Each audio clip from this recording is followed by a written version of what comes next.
Assalamu alaikum friends. Today we will discuss a poem When You Are Old, written by William Butler Yeats. First, I will make you clear that I may not claim that I will be a good teacher of teaching poetry. I just love things that is in poetic form and how I understand these things, what way I choose to understand these things, I just want to share with you. So don't think that my way of understanding things are necessarily up to the mark.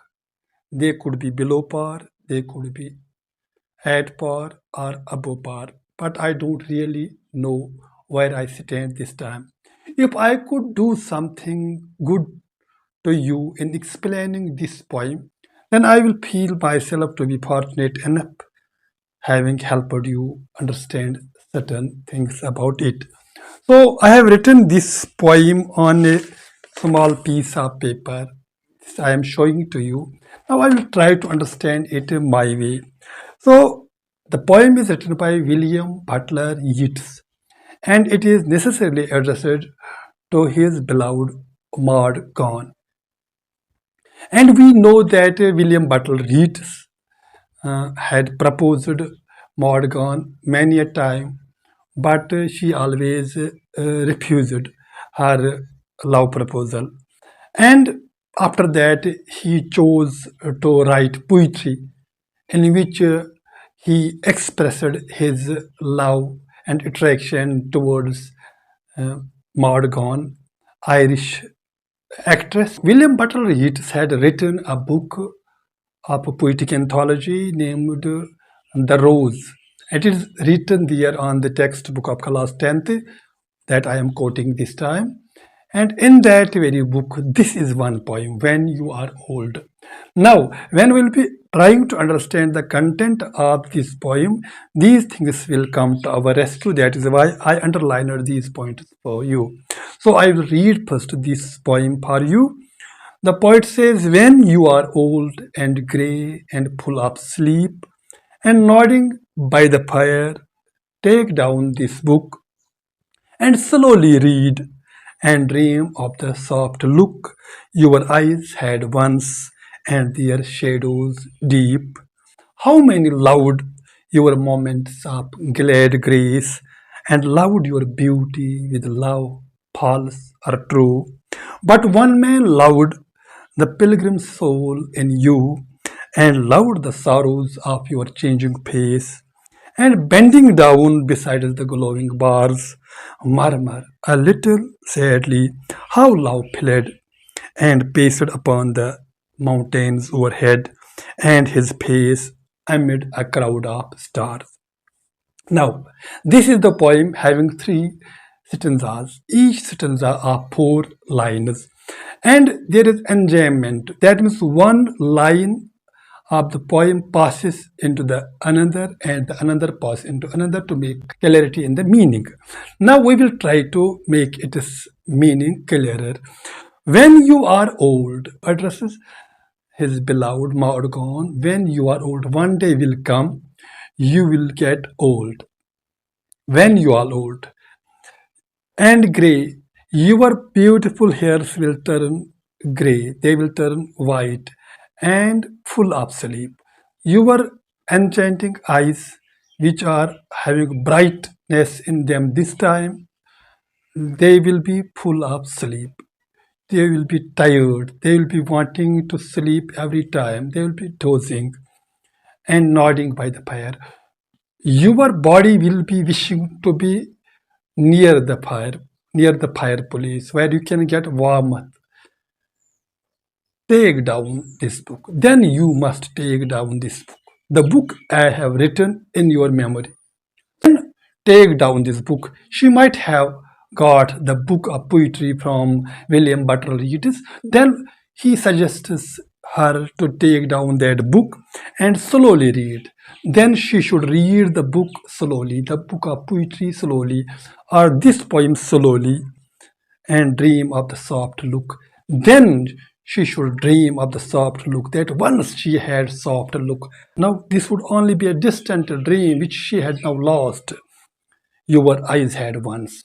Now beautiful look your eyes had one. Now this time your eyes are full of sleep. But in the poetic lines of William Butler Yeats, she could dream that her eyes were once beautiful. That is where it is written in this poetry book.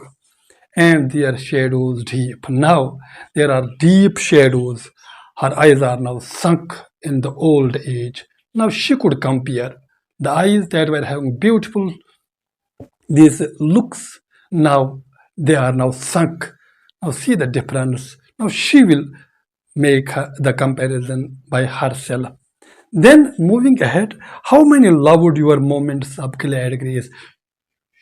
The poet asks his beloved to recollect the things. How many loved the moments of your glad grace? There were so many people. How many? How many you count? There were so many people. They would love your moments of glad grace, your youthful days when you had grace, you were beautiful enough, you were attracting everybody towards you. Now you cannot count how many were there who were after your love and loved your beauty. They would love your beauty because you are physically gorgeous. Your body was very much gorgeous. It was very much beautiful. Your eyes were beautiful. Your hairs were beautiful with love. They loved you with love. Now it is now different discussion whether their love was false or true. Now you can better understand when you are old whether their love was false or true.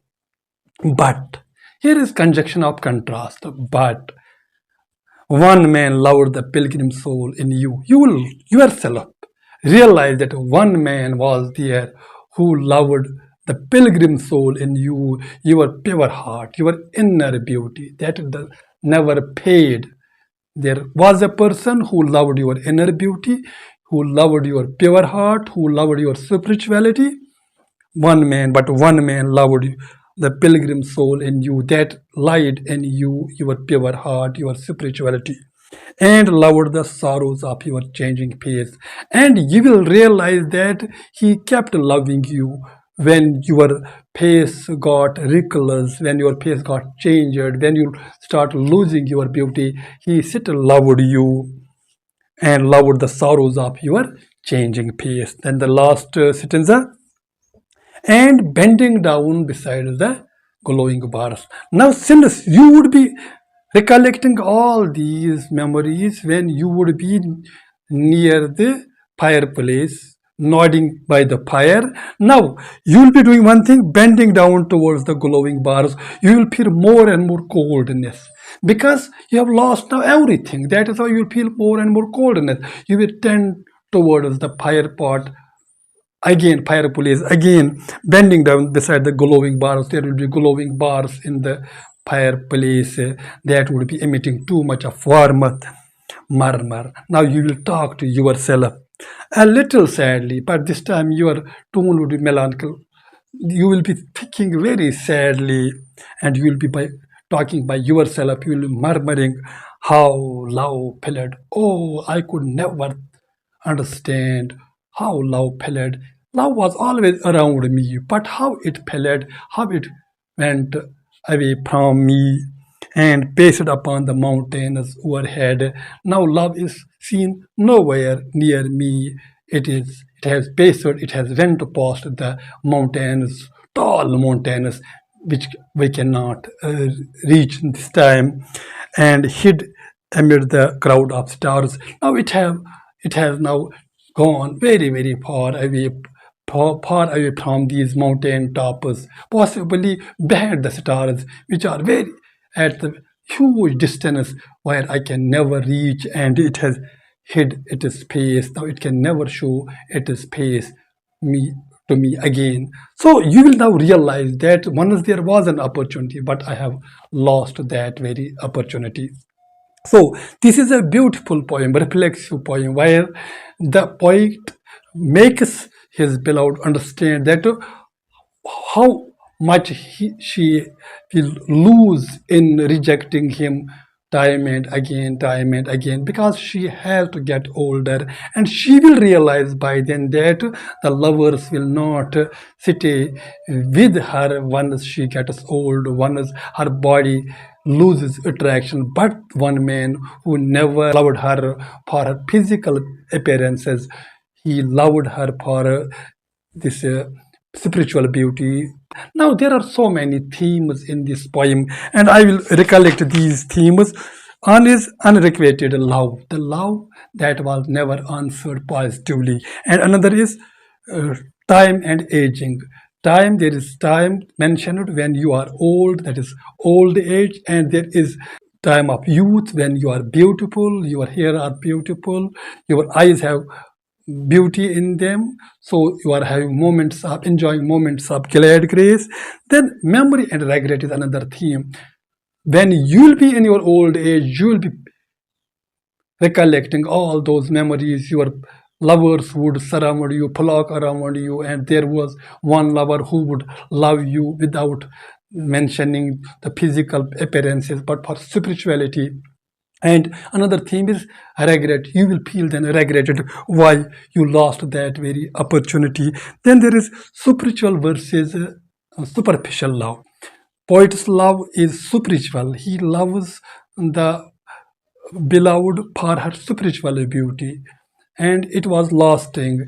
And another love was superficial. As long as she was beautiful, people flock around her. Once she lost her beauty, people were nowhere seen, as if love has now passed beyond the mountain tops and has hid its face amid the stars. That is, love can never be now coming back to her. Then there is tune. Tune is tender, very soft tune is there, melancholic, and it's very sad tune is there, reflexive tune. Again and again, it makes us think that what would have happened had I not this rejected the proposal of the this poet. Then we are having a reproachable approach. How time and again she showed this reproachable approach. Again and again she didn't accepted the proposal of the poet. Then there is mood of the poem, nostalgic. Then is taking the past of the past beautiful moment. And it's emotional. The poet is greatly moved with the emotions which he had for the beloved. Then there are so many, there's a poetic device in it. This we can close our eyes, we can have a feel of as if actual the film is running in front of us. Visual imagery, images that can be seen with our eyes. Then we have personification. Love has been personified. Love has paced its way over mountain head, and it has paced its way and has hid itself in the stars. Again, a human quality has been given to it, and it has hid its pace as if love has its own pace. So love has been personified in this poem. Then we are having enjoyment. Enjoyment means we are making a statement that uses too many lines of a sentence to complete. Then we are having contrast between two things, superficial love and spiritual love. So this is a beautiful poem which we need to understand time and again we can have critical appreciation of it. This poem has been written in iambic pentameter.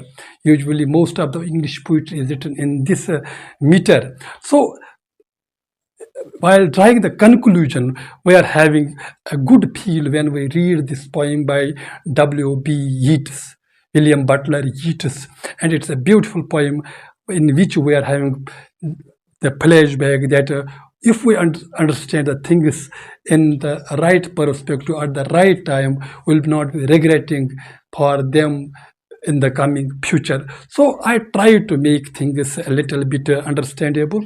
I hope that you might have got certain things from my explanation. I don't claim I have given the explanations in a way that you were deserving, but I had not this compiled any note just like other teachers are doing beforehand, and they are reading their contents for their students.